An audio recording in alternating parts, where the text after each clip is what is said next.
Vivo has been a dominant player in the offline market for a while now. However, their focus has been primarily on the mid-range segment until now.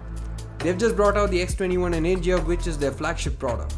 It also happens to have a special USP that we shall talk about in this video. This is Sandeep from Rev@List. Let's get started.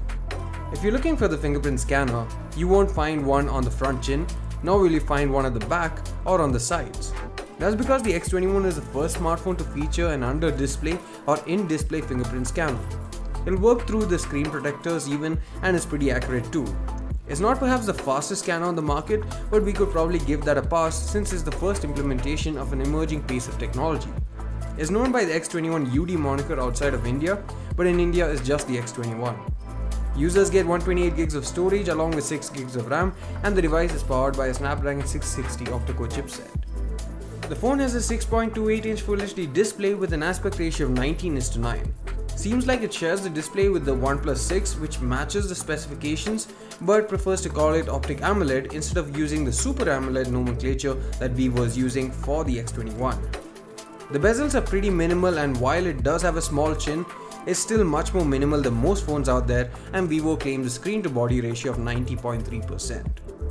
And of course, being a 2018 smartphone, you would expect a notch, and it does have one. Like it or not, we'll have to bear with it for a while longer, at least until manufacturers are able to hide more components such as a fingerprint scanner under the display. Vivo has already done the fingerprint scanner bit, and their Epix concept also hides the front-facing camera. The phone is really compact in terms of footprint and is actually smaller than the S9 Plus by 3.5mm in terms of height, and is also a whole millimeter thinner. It's easy to handle and the build is pretty good as well. It'll be available only in a black color variant in India and comes with Android 8.1 Oreo out of the box with FunTouch OS 4 on top of it.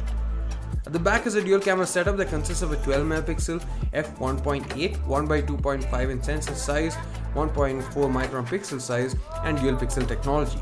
The secondary sensor that assists it is a 5MP f2.4 unit, and the front also has a 12MP f2 camera.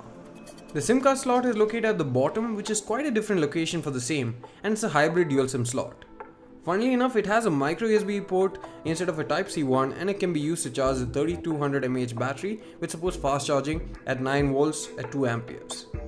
The Vivo X21 is quite an interesting device from a technological standpoint. Bringing an in-display scanner quite early to the market when most of the leading manufacturers haven't even announced it is a bold move.